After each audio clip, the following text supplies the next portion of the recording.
Esta semana en Cuadriga, elecciones en Israel. ¿Cambiará algo? Israel se apresta a ir a las urnas el 17 de marzo. Se prevé un reñido duelo entre el actual primer ministro, Benjamin Netanyahu, y el dirigente laborista Isaac Herzog. Netanyahu concentra su campaña en temas de seguridad. La pasada semana realizó un polémico discurso ante el Congreso estadounidense en el que rechazó un acuerdo sobre el programa nuclear iraní. Un golpe de efecto con el que pretende desviar la atención de los problemas sociales que aquejan a Israel. Además, su declaración le permite contar con el apoyo de la ultraderecha sin necesitar a socios de gobierno. Herzog, por su parte, ha formado una alianza de centroizquierda con la exministra de Exteriores, Tzipi Livni. En su campaña, ambos abogan por la reconciliación con los palestinos y por el fin del aislamiento internacional de Israel. Meir Dagan, un ex jefe del servicio secreto israelí, se ha sumado a la campaña electoral declarando que Israel sufre la mayor crisis de liderazgo de su historia. ¿Prolongará Israel su actual estancamiento? ¿O elegirá nuevos líderes con la esperanza de que se abran nuevos horizontes para el país y la región? Esta semana con ustedes, Silvia Cabrera. Saludos a todos y bienvenidos nuevamente a Cuadriga. El 17 de marzo serán las elecciones en Israel, unas elecciones bastante reñidas y que podrían deparar cambios como un giro de gobierno a la izquierda si Netanyahu no logra un tercer mandato consecutivo, y también sorpresas. Si las encuestas no se equivocan, los árabes israelíes podrían tener un protagonismo histórico en estos comicios. Las dos caras visibles de las elecciones: por un lado, el primer ministro Benjamin Netanyahu, y por el otro, el líder laborista Isaac Herzog. Parece, y eso lo han dicho muchísimos analistas, que los vientos no soplan por ahora a favor de Benjamin Netanyahu. Hay muchísima gente que está pidiendo un cambio. También hay una economía que no está muy bien y tampoco las relaciones con su aliado Estados Unidos. Sobre esto vamos a hablar hoy aquí en nuestro programa. Presento de inmediato a nuestros invitados. Bienvenido. El primero es Amir Valle, periodista especializado en Medio Oriente y América Latina. Ha publicado sobre el mundo árabe los libros En el nombre de Dios y Con Dios en el camino. Ha trabajado como reportero en la radio, la televisión y la prensa escrita de su país, así como en diversos medios de Argentina, Brasil, Colombia, España, Estados Unidos, Francia, México, Puerto Rico y República Dominicana. Eduardo Ziegelbach, experto en asuntos internacionales, graduado de la Universidad de Ben Gurión, con posgrado de la Universidad Humboldt de Berlín. A lo largo de su carrera profesional se destaca su participación en favor del diálogo intercultural.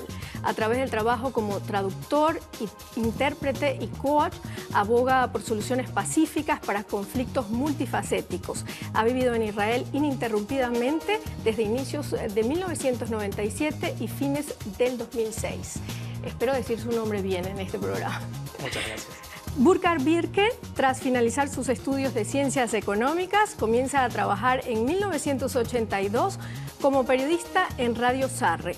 En 1988 se desplaza a Washington como corresponsal de la red de radiodifusión pública alemana ARD. Luego se va como corresponsal de la radio pública Deutschland Radio a Bruselas, Londres y París, y actualmente trabaja en la oficina de esta cadena acá en Berlín. Muchísimas gracias por estar hoy con nosotros. Comenzamos de inmediato esta tertulia. Burkhard, ¿qué ha cambiado estos dos últimos años en Israel y qué puede producir un cambio drástico en estos resultados de las elecciones del 17 de marzo? Parece que el país es más dividido que nunca, que hay una división fuerte, que la amenaza de seguridad que se siente desde afuera ha aumentado fundamentalmente con los conflictos en Siria, con el Estado Islámico, y todo eso lanza una sombra muy grande sobre esas elecciones, porque claro, el pueblo israelita está bajo esa amenaza constante de la seguridad, entonces ahora tiene que escoger por un camino más moderado o el camino duro que está proponiendo el actual primer ministro Netanyahu. Y yo creo que va a ser una decisión muy, muy difícil. También el país se ha vuelto más conservador en los últimos años bajo el liderazgo de Netanyahu. Yo creo que esta elección es como un referéndum sobre el rumbo futuro de este país. ¿Qué está en juego en estas elecciones? Mira, está en juego sobre todo una posición internacional de Israel en este caso. Es decir, uno no puede olvidar que en este momento en el mundo hay dos grandes coaliciones. Una coalición que está abogando por la izquierda, por una especie de izquierdización del mundo, y los clásicos que apuestan por una derechización del mundo. Israel siempre ha estado, justo ha sido la pieza que Estados Unidos ha negociado para poder mover esas fichas a nivel internacional, sobre todo porque siempre Israel ha sido el puente entre ese mundo tan poderoso, tan rico, tan lleno de dinero como es el mundo árabe, el Medio Oriente, es decir, estamos hablando de petróleo, etcétera, etcétera, etcétera, y el resto del mundo. No hay que olvidar en este caso, por ejemplo, que puede cambiar en ese sentido, que las exportaciones de Israel son casi el 67% para estos países donde vivimos nosotros acá en la Unión Europea. Eso también está en juego. Es decir, hay muchas cosas que pueden cambiar si llega una izquierda, o lamentablemente también habría que ver qué cosas pueden cambiar de la actualidad a lo que puede venir en los próximos meses si Netanyahu adquiere un tercer periodo. Eso, te digo, básicamente estamos hablando de estabilidad regional, que es algo muy importante.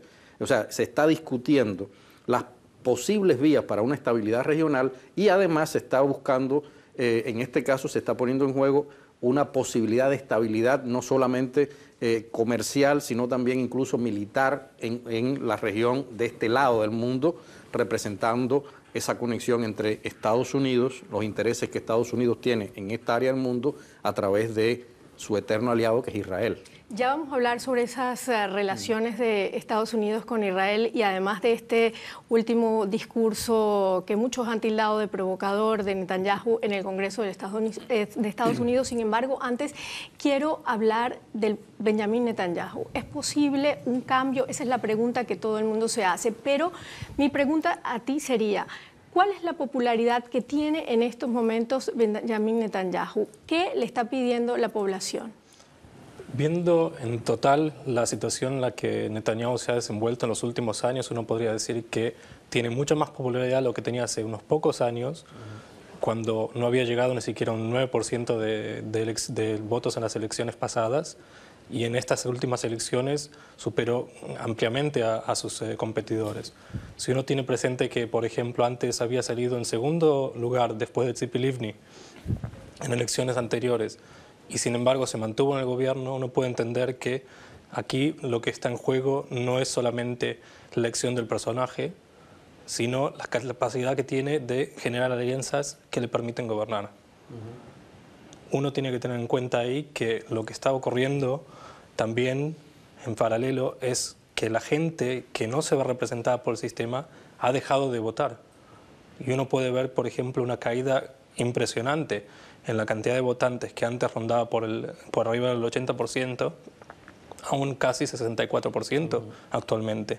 ¿Y la abstención aquí va a jugar un papel fundamental en estas elecciones? Claro, como en todas las elecciones, pero también hay que mirar que hubo un cambio electoral, o sea que el mínimo que un partido tiene que alcanzar son ahora el 3,5%, antes era el 2%, por eso se crearon nuevas alianzas, como que los pequeños partidos árabes se unificaron y hicieron una lista en común. Yo creo que eso va a ser muy, muy importante también para las elecciones, pero en realidad lo que yo como alemán, donde vivimos en un país de una gran coalición, desearía a Israel, yo creo que en las circunstancias actuales, con las amenazas de seguridad que son reales, existentes, pues lo que necesitaría el país también para unificarse de nuevo será una gran coalición, o sea, la unión sionista con Netanyahu, con el Likud, una unión para gobernar el país en esta crisis, pero yo creo que eso es muy ilusorio. Exactamente. ¿Por qué es tan ilusorio pensar en una gran coalición? Mira, ahí interviene algo que él hablaba, que es lo que significa Netanyahu y vamos a decir, lo conservador dentro de esa sociedad. O sea, uno tiene que recordar, es decir, esto no surge de ahora, uno tiene que acordarse. el Estado de Israel fue un Estado que surgió con bases socialistas, con bases de izquierda totalmente, donde se abogaba por muchas cosas de la izquierda internacional. Hasta 1977. En 1977 Menachem Begin rompe esa larga época de izquierda y empieza este proceso de, vamos a decir, de creciente reforzamiento de lo conservador en la sociedad israelita. Pero ¿cómo empieza eso? Empieza con una economía que crecía todos los años, con altos niveles de educación y cultura, con el tema de la seguridad nacional como el gran caballito de batalla de todos los gobiernos del partido Likud, y eso hace que Netanyahu coja el poder y a partir de ese momento empieza a hacerse todavía mucho más fuerte. ¿Por qué? Porque lo conservador se hace más fuerte porque coincide con el periodo de mayor violencia a nivel territorial. Es decir, Israel, y si se dan cuenta en todos los discursos de esa época, siempre se priorizaba la unidad nacional, pero no solamente la unidad nacional judía, es decir, todos los judíos unidos en torno a, o sea, frente al mundo árabe, frente al islamismo, frente a los enemigos del exterior. No solamente eso, sino también el movimiento judío internacional unido frente a todo ese mundo. Eso ha hecho que la sociedad se haya ido haciendo más conservadora cada vez. Hablábamos, por ejemplo, de que cuando empezó el proceso conservador, la clase media no era tan grande. Hoy la clase media israelí es impresionante. Es decir, ha crecido una clase media, pero una clase media que está realmente asentada en bases de prosperidad, etcétera, etcétera. ¿Y esa clase media está con Netanyahu? Esa clase media, ahí es donde está. Es decir, estamos hablando de un país que no es un monolito. Es decir, lamentablemente vamos a decir, hay tres grandes bloques, que es esta izquierda que está surgiendo, pero está atomizada, no es una izquierda que está nueva. Por eso ellos tuvieron que hacer la elección. Está, digamos, los descendientes árabes, para decirlo de algún modo, pero estamos hablando, ojo, del 20% de la población de un país. Es decir, y de una coalición que ahora mismo tiene 12 escaños de un parlamento de 120. Es decir, el 10% de un parlamento. Es decir, por eso en estas elecciones es posible que ellos, si abandonan su postura de no negociar nunca con ningún otro partido sionista, puede que haya alguna otra apertura en ese sentido. Y una tercera, que sería, digamos, la tradicional, la clásica, la que representa lo conservador, que está, vamos a decir, estratificada porque está incluso los partidos más ortodoxos, más ultraderechistas, divididos en ese escenario. Y no olvidemos por qué se celebran esas elecciones, porque Netanyahu quería imponer una ley básica de dar a ese país el carácter puramente judío, o sea, excluyendo a los árabes, a los otros. Y ahora, eso... lo curioso de eso es que, por ejemplo, de estos 11 partidos que van ahora a elecciones, 8 apuestan por esa nación judía. Bueno, todo puede pasar en estas elecciones del 17 de marzo. Faltan pocos días y en esos pocos días también puede ser una eternidad para muchos. Puede haber, por ejemplo, un nuevo atentado que lleve al traste todas las previsiones electorales. Lo que sí está seguro es que Isaac Herzog, el líder laborista, tiene todas las de ganar en estas elecciones, por lo menos eso lo dicen las encuestas. Las últimas encuestas le dan 4 escaños de diferencia. También las elecciones que se hicieron simbólicas en todas las universidades.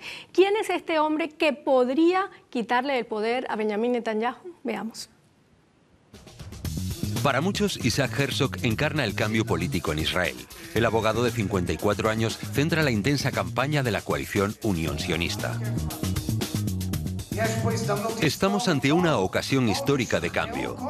Ayúdenme a convencer a la gente. ¿Quieren 5 años más de Netanyahu? ¿5 años más de esta locura? Vamos a ganar las elecciones. Las encuestas dan un empate entre la alianza de centro-izquierda y el oficialista Likud de Netanyahu. Herzog promete mejorar la calidad de vida y reabrir el diálogo con los palestinos. Conocido por su apodo Bully, sus seguidores lo consideran la alternativa a Benjamin Bibi Netanyahu. Primero, no es como Bibi. Segundo, es el único capaz de ganar a Bibi. Tercero, me gusta su programa electoral porque ofrece la posibilidad de hacer algo mejor. En persona tiene presencia de líder. Desgraciadamente ese carisma no se aprecia en televisión o en la radio. Pero aquí está el verdadero Herzog. Los ciudadanos que se inclinan por elegir a Herzog como el vencedor de las elecciones también son conscientes de que, de ganar, será difícil conformar una coalición estable de gobierno.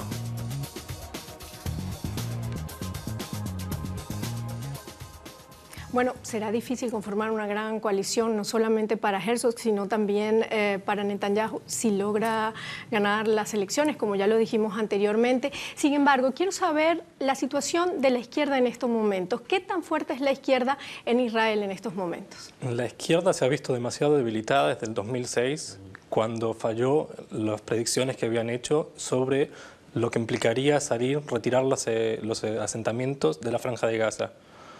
Antes de retirar esos asentamientos, estaban cayendo aproximadamente 20 a 30 misiles por día en territorio israelí, lanzados desde territorio de la Franja de Gaza. Al retirar los asentamientos, la situación cambió, y no para mejor como había predicho la izquierda, sino que aumentó la cantidad de violencia y tuvieron mejores posiciones de tiro, con lo cual lograron aumentar la cantidad de violencia que introducían dentro del territorio israelí. Eso mismo lo vino pagando la izquierda desde ese momento, y desde ese momento moviliza a la izquierda muchos menos votantes. ¿Así todo es posible que Herzog gane estas elecciones? Es posible que sea el que tenga la mayor cantidad de votos y que sin embargo no logre una activación del resto de los partidos para que le den el apoyo y logre tener el mandato. Los grandes intelectuales, o mejor dicho, los intelectuales de Israel y muchísimos periodistas están con Isaac Herzog. ¿Cómo influye esto en el electorado? Mira, influye mucho, o sea, y ese es un tema muy curioso, porque no solamente estamos hablando de que el movimiento intelectual, el movimiento académico, el movimiento artístico, siempre ha sido en Israel un movimiento tendiente a la izquierda. Eso es normal, igual que en otros lugares del mundo. Pero en este caso estamos hablando de un movimiento expandido, es decir, estamos hablando de un movimiento que se genera no solamente en las universidades de Israel y no solamente en el mundo cultural de Israel, sino en los grandes bloques de poder cultural intelectual del mundo, Estados Unidos, Europa y Asia básicamente. Y esa influencia está llegando a Israel. O sea, la ruptura que con Netanyahu han tenido en las últimas 2 semanas, los nombres más importantes y más seguidos dentro de la cultura y la intelectualidad en Israel, son una prueba de la debacle interna de ese partido como tal. Pero no demuestran, ojo, no demuestran la mayoría, digamos, lo que piensa la mayoría. ¿Por qué? Por esto que estaba comentando él en un sentido, es decir, para Israel es importante, para el pueblo de Israel es importante más que nada su seguridad. Es decir, es un elemento muy importante. Estamos hablando de una nación que lleva siglos teniendo un conflicto muy grande con su seguridad. Es decir, eso hay que ser, como decía, hay que ser judío y hay que ser israelita para entender lo que puede significar esa palabra. Bueno, y ese ha sido el gran tema de la campaña, sobre todo de Benjamin Netanyahu.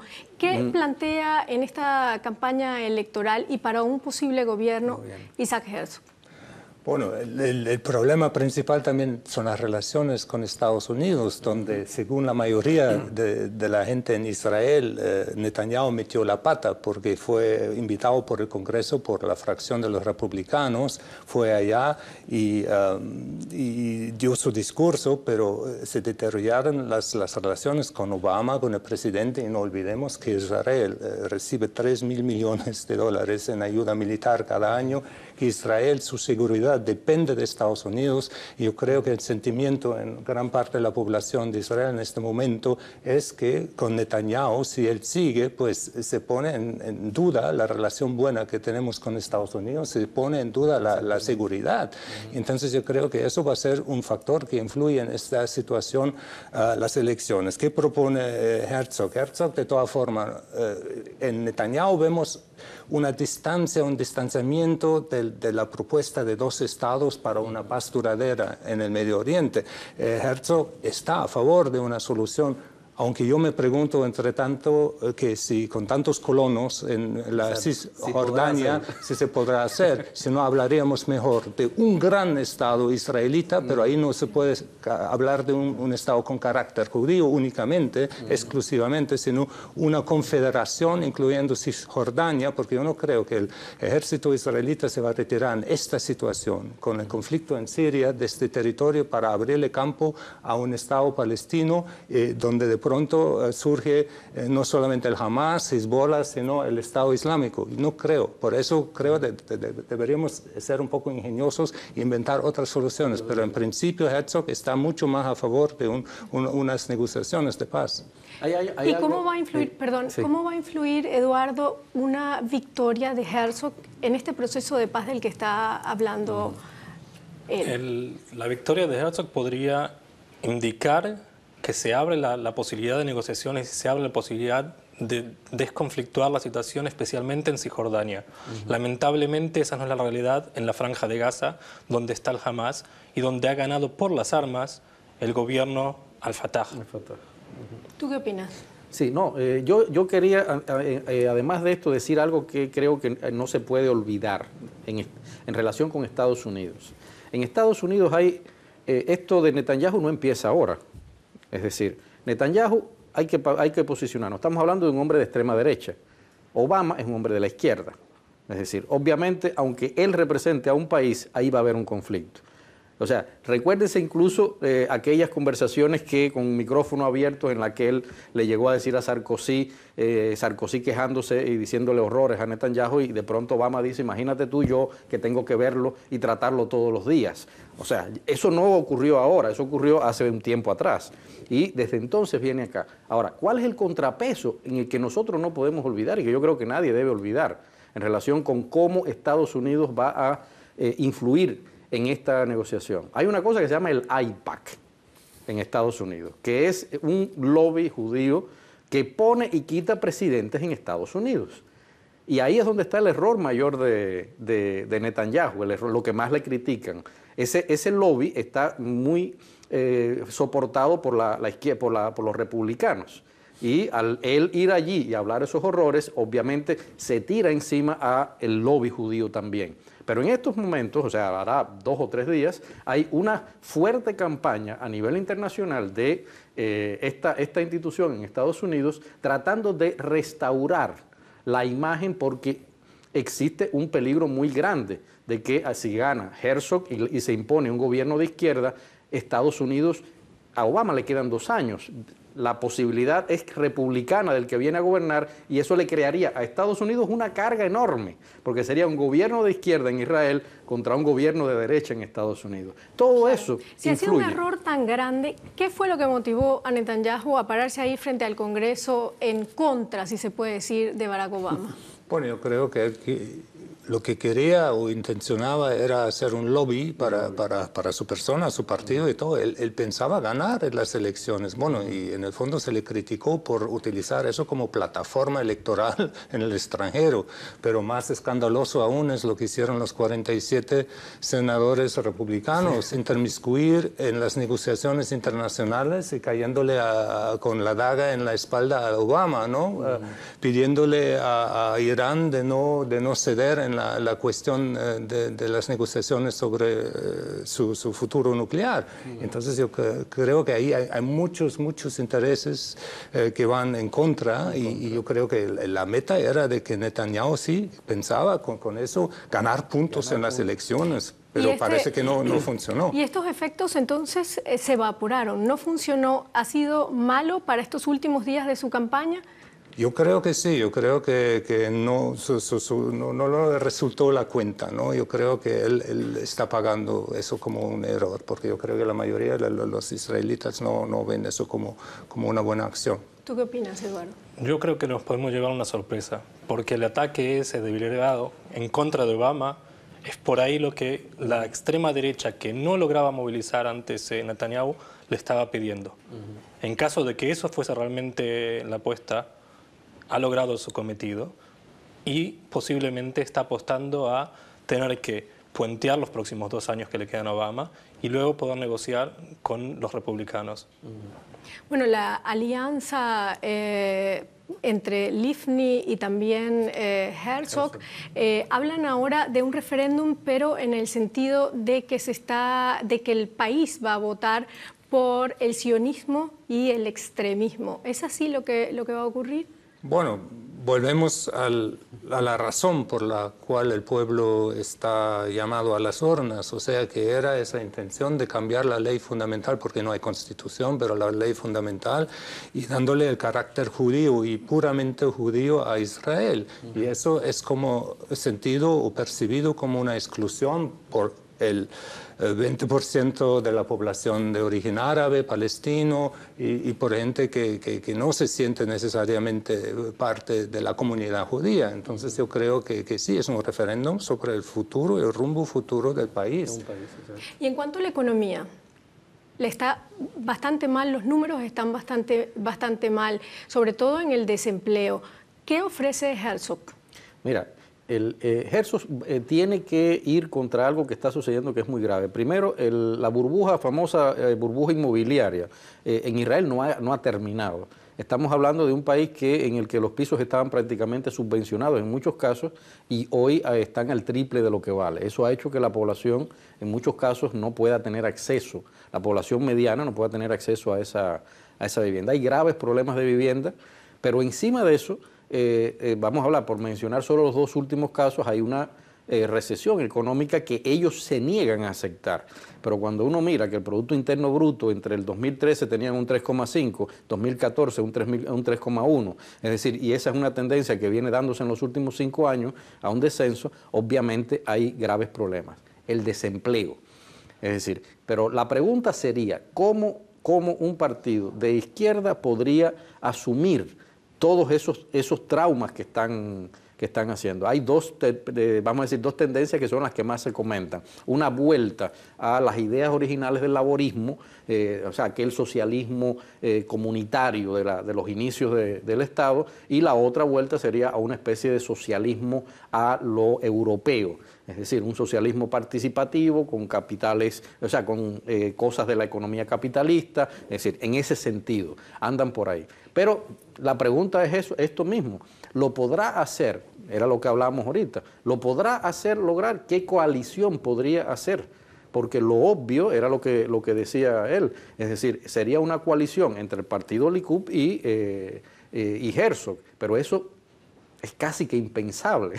Entonces, ¿no está nada claro en estas elecciones? No está nada claro, y sobre todo como el problema es de formar coaliciones, porque sea como sea, ningún partido va a ganar más de 25, máximo 30, ninguno de los partidos grandes 30 escaños sobre 120, se necesita una mayoría de 61, entonces ¿cómo gobernar? O sea, siempre se tienen que tomar en cuenta, por ejemplo, Herzog tiene la intención, o eventualmente con el partido Chas, o sea, también muy conservador, o sea, de llevar a cabo proyectos muy izquierdistas con el partido Chas, lo dudo que lo pueda hacer. O sea, el rumbo va a ser manejar también por los problemas económicos, sociales, más o menos, de defenderse, y sobre todo, yo creo que el tema principal de Israel es y sigue siendo la seguridad. Bueno, por cierto, los árabes israelíes, que hay más de 1 millón de árabes que siguen allá en Israel, ya han dicho que van a apoyar a Isaac Herzog en estos comicios. Ellos van por primera vez a las elecciones unidos en una lista conjunta, una votación o un encuentro que puede ser determinante en estas elecciones, como hemos dicho aquí en nuestro programa. Veamos. Por primera vez, 4 partidos árabe-israelíes acuden bajo una misma candidatura, la Lista Árabe Unida. Las encuestas les auguran el 3er puesto en los comicios. Si los ciudadanos árabes acuden a votar y la Lista Unida obtiene 15 diputados o más, supondrá un paso histórico porque permitiría que los árabes ganen influencia. La minoría árabe israelí critica desde hace tiempo la discriminación que sufre por parte del gobierno. Aseguran recibir una peor educación, asistencia sanitaria y vivienda que los israelíes judíos. La principal razón que me anima a votar esta vez es la lista unida. No tengo grandes expectativas porque hay cosas que no pueden cambiar, pero el hecho de que se hayan unido merece nuestro voto. El líder de la coalición árabe, Aymen Odeh, aún no ha dicho si se uniría a una coalición de gobierno o seguirá en la oposición. De cualquier forma, lo que sí es seguro es que la voz de los árabes se escuchará más alto en la Knesset. Eduardo, tú lo acabas de decir en estos momentos. ¿Es una estrategia solamente para ganar votos que estos partidos se hayan unido o pueden durar con el tiempo? La verdad que es muy probable y muy posible que se dividan luego una vez que hayan ganado los escaños decididos. Cuando uno se plantea la posibilidad de que luego un miembro del Knesset como Ahmed Tibi se siente en una mesa de negociaciones con una persona que estuvo aliado con Lieberman, uno puede comprender realmente que lo que uno está viviendo ahí es más que surrealista. Bueno, por cierto, han sido muy duras las declaraciones de Avigdor Lieberman en los últimos días con respecto a los árabes israelíes. Dijo que prácticamente hay que cortarles la cabeza con un hacha porque no están de acuerdo con ellos, ¿no? Con nosotros, lo dijo él. ¿Qué te parecen a ti estas declaraciones? Lieberman apela siempre a la extrema de la extrema derecha, siempre en su discurso, hay que ponerlo siempre en su entorno. Tenemos expresiones extremas que atentan incluso con la humanidad. Cuando uno lo ve, lo que dice esta persona, y que no por nada, el mismo Ahmed Tibi lo ha dicho que es lo más cercano al Estado Islámico dentro del Estado de Israel, tiene que tener presente uno qué es lo que eso implica. Lo que ha dicho Lieberman es que a quien no sea leal para con nosotros hay que darles con un hacha porque si no, no sobrevivimos. Es bestial. Es terrible estas declaraciones, ¿no? ¿Qué opinas tú? Mira, hay algo que sucede en la sociedad israelita que uno no debe tener en cuenta. Esto que se decía, ¿no? Es decir, tienen lo peor. Es decir, los árabes representan un 20%. Son 1.400.000 personas en estos momentos en Israel. Representan, digamos, 1% de mano de obra importante para la economía israelí en este momento. Es decir, muchos trabajos que los israelíes normalmente no quieren hacer, lo tienen que hacer o lo hacen estos trabajadores árabes. Y eso significa algo muy simple. Siempre va a existir ese choque. Más allá de que muchos de ellos, sobre todo en el plano, vamos a decir, intelectual, en los discursos culturales, etcétera, existe un intento por unirse en la configuración de la sociedad. Lo que importa es que de pronto alguien que es árabe viene con una bomba y se mete en un autobús y lo revienta. Es decir, cada vez que eso sucede, el pensamiento de unión entre los estados e incluso la izquierda, los supuestos trabajos de la izquierda que han venido haciendo todo este tiempo, sufren una derrota absoluta. Y eso pasa día a día, pero pasa día a día a nivel religioso, pasa día a día a nivel cultural, pasa día a día a nivel laboral. Es decir, ese enfrentamiento existe y es algo contra lo que ellos no pueden luchar. 20% de la población, lo acabas de decir, pero muchos de ellos se sienten disminuidos. Son israelíes, tienen pasaporte israelí, sin embargo, no gozan de todos los derechos. Por ejemplo, no pueden participar en las Fuerzas Armadas. ¿Cómo va a lograr esta lista conjunta llamar a esa gente a votar? ¿Cómo los van a movilizar? Siendo totalmente sinceros, yo no creo que lo logren. Es decir, yo no creo que lo logren y tampoco creo que lo hagan. Es decir, uno de los graves problemas que ha tenido siempre el mundo árabe es su desunión.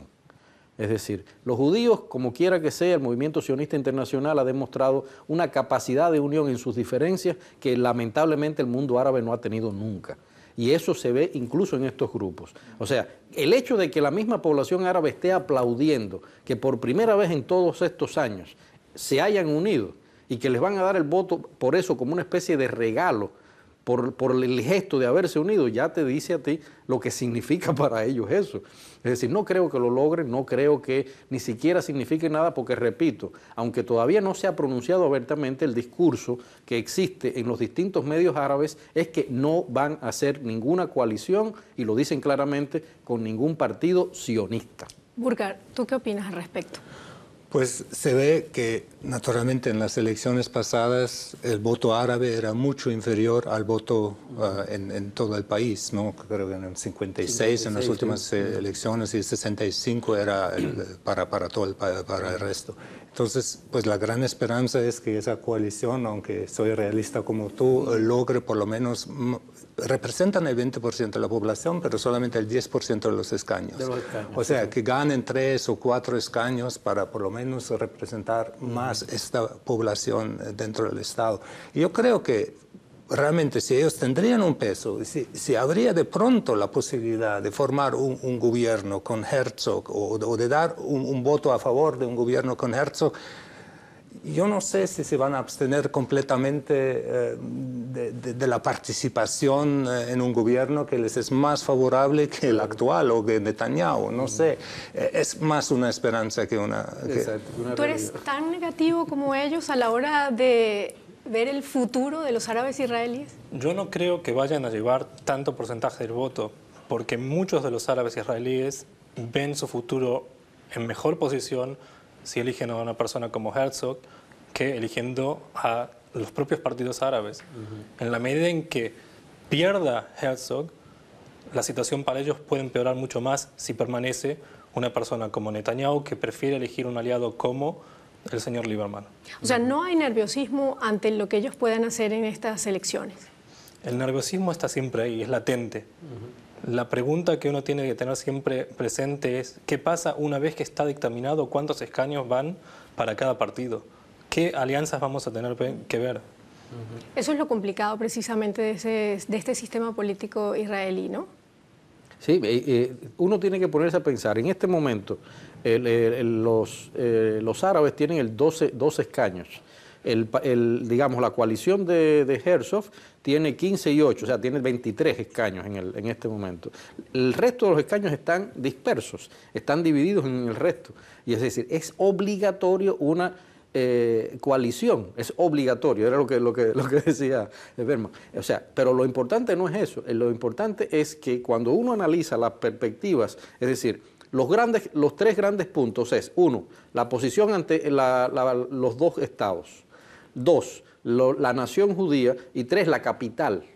Son las 3 cosas grandes que ellos tienen a la hora de sus programas. Cuando uno mira eso y ve lo disperso que es eso, uno dice, bueno, ¿y qué alianzas se pueden salir aquí? O sea, uno mismo desde acá uno dice, bueno, es lo que tú decías, una esperanza en un caso y una apuesta que uno no sabe a qué puede ir, ¿no? Claro, y lo importante, como tú lo has venido diciendo, es precisamente la seguridad. Él habló de Estado Islámico. ¿Qué amenaza puede ser para Israel Estado Islámico? Mira, ahí hay una conjunción vamos a decir, de amenazas exteriores. Por un lado, está las amenazas que en este momento está recibiendo Israel desde parte de la Liga Árabe, que no tiene absolutamente nada que ver ni con Hamas, ni con Al-Fatah, ni con el Estado Islámico. Es decir, estamos hablando, si se dan cuenta, de 4 amenazas ante las que Israel tiene que defenderse. Por un lado, está intentando, y es una de las cosas que Netanyahu hizo por debajo del tapete, tratar de conectarse económicamente con algunos estados árabes. Logró Egipto, Jordania, logró Mauritania, es decir, pero Siria, Libia, es decir, algunos países árabes siguieron siendo los grandes enemigos. Ahora, la conexión fundamental es que ISIS, si se expande, si ISIS llega a tener un poder real, Israel va a ser el objetivo principal de ISIS en el Medio Oriente, porque todo el mundo sabe que la guerra de ISIS, el primer enemigo de ISIS, ellos lo han dicho todo el tiempo, es el mundo occidental, y el mundo occidental para el mundo árabe está representado ante todo por Estados Unidos en primer lugar y en segundo lugar por la Unión Europea. Es decir, eso es lo fundamental. La amenaza de ISIS, por un lado, el hecho de que en Gaza, pero fíjate que hay cosas que hay que ver, en Gaza está Hamas, perfectamente, pero los agrícolas de Gaza están en estos momentos nutriendo los mercados de Israel con todos sus productos agrícolas, es decir, se ha permitido hace una semana. Es decir, es muy complejo. Muy complejo, y yo creo que es un tema que daría para otro cuadriga. La amenaza de Estado Islámico en Israel.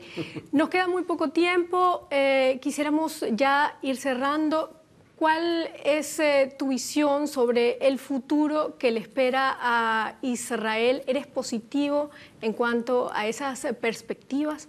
A pesar de mi naturaleza optimista, en ese caso sí, no puedo ser muy optimista. Yo anhelo que se forme una gran coalición para resolver los problemas que tiene Israel, los problemas de seguridad, que se mejore la relación con Estados Unidos, de nuevo, incluyendo de pronto en el gobierno Herzog, un gobierno con Herzog en la cabeza, y que se puede contener la amenaza que existe por el Irán y lograr un acuerdo internacional que permite a Israel vivir en paz, pero además pues, que se logre ese acuerdo. Amir, ¿tú cómo te sientes? ¿Te sientes optimista ante lo que puede pasar el 17 de marzo? Uno siempre piensa que tiene que apostar al optimismo, esa es la verdad. Pero yo llevo 25 años estudiando el Medio Oriente, Silvia, y lamentablemente debo decir que nunca se han puesto de acuerdo. El gran problema que yo creo que está en el medio de todo esto es ese eterno conflicto entre Medio Oriente y el mundo israelí, esa piedra puesta en el medio del mundo árabe, y dudo que logren entenderse. Lo triste de esto es que los que están sufriendo es la misma población, es decir, y que Israel se ha ido decayendo en los últimos tiempos. Tú, Eduardo. Yo soy realista. Por más que tengo el anhelo extremo de que realmente tengan un Estado palestino con gobierno palestino y realmente tengan ahí su representación responsable, lo veo dudoso que ocurra.